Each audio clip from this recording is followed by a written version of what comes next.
শুভ সকাল আমার প্রিয় বন্ধুরা, তোমরা কেমন আছো? আশা করছি সবাই খুব ভালো আছো এবং সুস্থ আছো। তোমাদের আশীর্বাদ আর ভালোবাসায় আমরাও খুব ভালো আছি। আমার এই ব্লগটা যে যেখান থেকেই দেখছো না কেন, সবাইকে ভালোবাসা জানিয়ে আজকে আবার একটা নতুন ব্লগ শুরু করছি।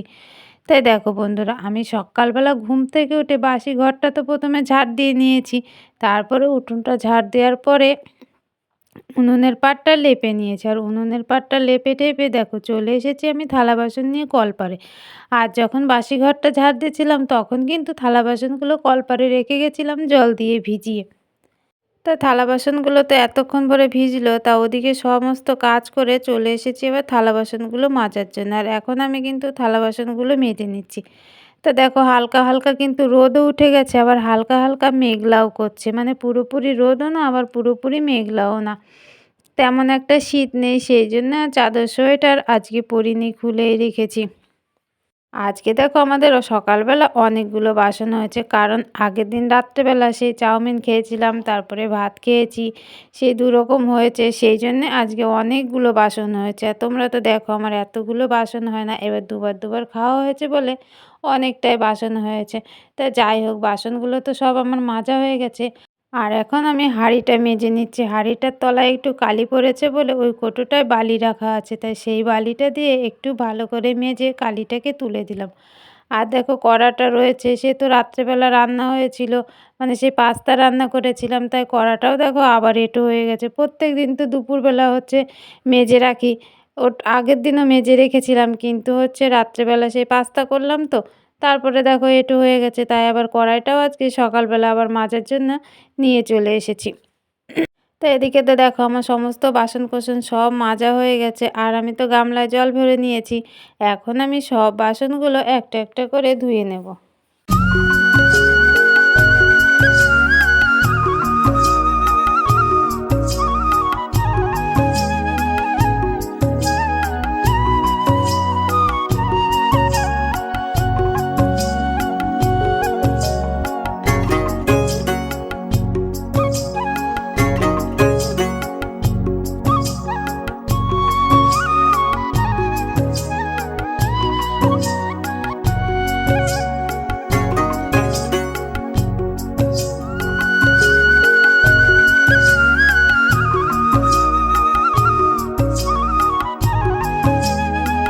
আর এদিকে দেখো তোমাদের সাথে গল্প করতে করতে কিন্তু আমার সব বাসনগুলো ধোয়া হয়ে গেছে, আর আমি অনেকক্ষণ ধরে বসেছিলাম বলে একটু উঠতে কষ্ট হচ্ছিল। তা দেখো বেশ সোজা হয়ে দাঁড়িয়ে এবার হচ্ছে বাসনগুলো আমি যেখানে রাখি সেইখানে রেখে দিয়েছি। আগে থালা বাসনগুলো রেখে দিয়ে আসলাম, পরে হাঁড়ি আর কড়াটা রেখে দিলাম। ওদিকে তো সমস্ত বাসি কাজ কমপ্লিট হয়ে গেছে, আর এদিকে দেখো আমি জামা কাপড় নিয়ে চলে এসেছি যেখানে রোদ এসেছে এই বাসটায় দিতে। আর এই জামা কাপড়গুলো কিন্তু আগের দিন জামা কাপড়গুলো না শোকায়নি, অনেকটাই ভিজে ছিল। তাই ভাবলাম এখানে তো সকালবেলা রোদ আসে, তাই এই বাসটায় দিয়ে দিই। আর মাঠের দিকটা তো একটু পরে রোদ আসে, তাই দেখো অনেক কিছু ভিজে ছিল, তাই সব জামা কাপড়গুলো এখানে কিন্তু মেলে দিলাম। আর তোমরা তো দেখতে পাচ্ছ গাছের ওপর দিয়ে কেমন একটু ঝলমলে রোদ উঠে গেছে, বেশ ভালোই লাগে। শীতের দিনে রোদ উঠলে কিন্তু খুব ভালো লাগে। আর মেঘলা মেঘলা আকাশ না, একদম ভালো লাগে না, তাই না? এই রোদ উঠছে আবার মাঝে মাঝে না রোদটা যেন কোথায় চলে যায়, তখন না খুবই খারাপ লাগে। তা ওদিকে দেখো আমি তো জামা কাপড়গুলো মেলে দিয়ে আসলাম, আর আমার এদিকে কাজ করতে করতে না মা এদিকে রুটিটা করে নিয়েছিল, আর রুটির সাথে করেছিল আলু ভাজা। তাই আমি আর মা দেখো বসে বসে এখন রুটি আলু ভাজাটা খেয়ে নিচ্ছি। আর যেখানে বসে আমরা চাটা খেয়েছিলাম সেখানেই কিন্তু বসে রয়েছি, চটটা আর তুলিনি, কারণ এখানে রোদটা না অনেকক্ষণ থাকে, সেই জন্য ভাবলাম ওখানে বসেই খেয়ে নিই।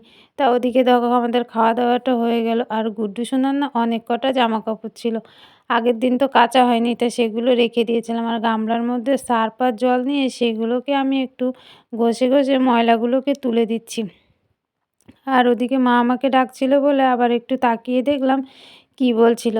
আর তো সে খাওয়া দাওয়া করলাম, সেই বাসনগুলো ছিল, সেই বাসনগুলো তো হচ্ছে ধোয়া হয়নি, তাই ভাবলাম জামা কাপড়গুলো ভিজিয়ে রেখে বাসনগুলো ধুয়ে নেবো। আর যতক্ষণ বাসনগুলো ধুবো ততক্ষণে জামা কাপড়গুলো বেশ ভালো করে ভিজে যাবে।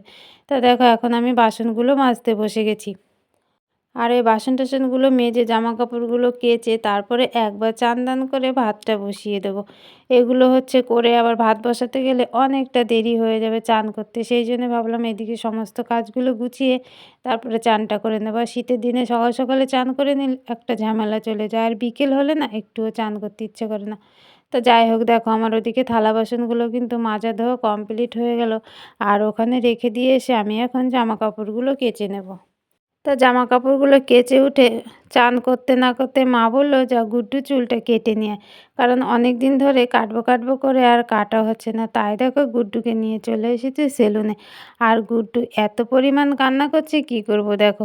খাবারটা তো হাতে দিয়েছি আর কিছু খাবার কিনে সাইডে রেখেছি। তবুও না গুড্ডু ভয় পাচ্ছে কিছুতেই চুল কাটবে না। আর আমি ওকে দেখো চেপে ধরেছি আর ও কিন্তু খুব জোরে জোরে কান্না করছে। যাই হোক চুলটা কোনো রকমে কাটা শেষ হলো। আর দেখো আমি বাড়িতে এসে রান্নাটাও বসিয়ে দিয়েছি। আর আজকের তরকারি করব একদম পাঁচমিশালি তরকারি। মানে এখানে যে কত রকমের সবজি আছে কি বলবো তোমাদের। প্রায় 10 রকমের সবজি আছে এখানে।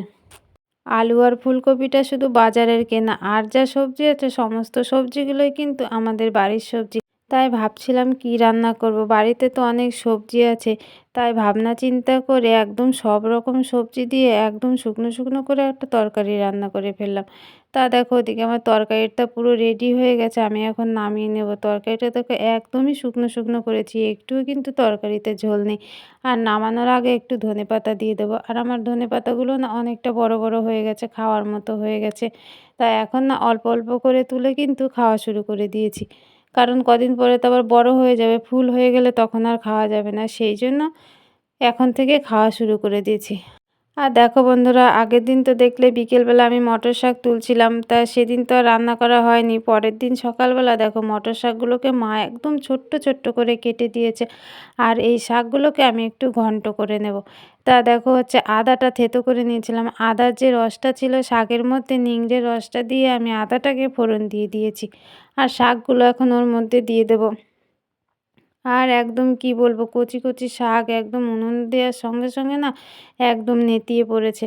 আর দেখো আর অন্য একটা থালায় কেটে রেখেছিলাম লঙ্কা, তাই এখন লঙ্কাগুলো দিয়ে দেবো। মানে আমাদের ওই গাছেরই লঙ্কা একদম ছোট্ট ছোট্ট করে চিড়ে রেখেছিলাম, তাই লঙ্কাগুলো হচ্ছে দিয়ে আমি এখন একটু ভালো করে নাড়াচাড়া করে নিচ্ছি। আর নাড়াচাড়া করার পরে দেখো এখন একটু নুন দিয়ে দেবো। আর নুন দেওয়া মাত্র একদম শাকগুলো না নেতিয়ে পড়বে, কারণ একদমই তো কচি শাক। আর ওদিকে দেখো আমার শাকগুলো তো সব সেদ্ধ হয়ে গেছে। আর আমি থালায় না এখন নিয়ে নিচ্ছি একটু আতপ চালের গুঁড়ো। আর এটা না জল দিয়ে গুলে একটু শাকের মধ্যে দিয়ে নাড়াচাড়া করে নামিয়ে নেব। তা আমার হচ্ছে রেডি হয়ে যাবে মটর শাকের ঘন্ট। আর আজকে নিরামিষ বলে হচ্ছে তোমার মাছের মাথা দেওয়া হয়নি। আর মাছের মাথা দিয়ে করলে না কিন্তু খেতে খুব ভালো লাগে।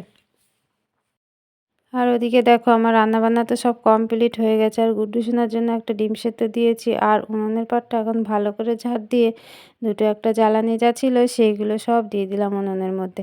আর দেখো আমাদের ওদিকে খাওয়া দাওয়া তো কমপ্লিট হয়ে গেল। এবার খাওয়া দাওয়া করে যেসব থালা বাসনগুলো সেই সব থালা বাসনগুলো নিয়ে চলে এসেছি আবার কলপাড়ে মাজার জন্য।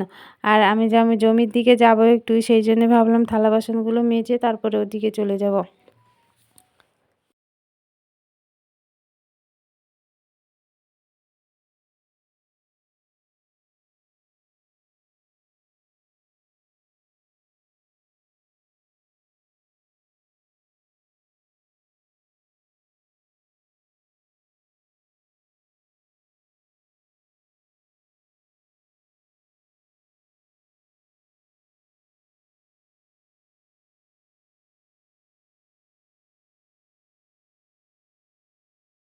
তা থালা বাসন তো ওদিকে কমপ্লিট হয়ে গেছে মাজা। আর এদিকে আমি চলে এসেছি দেখো উঠোনটা ঝাড় দিতে। উঠোনটাটা ওইদিকে পুরো কমপ্লিট হয়ে গেছে ঝাড় দেওয়া।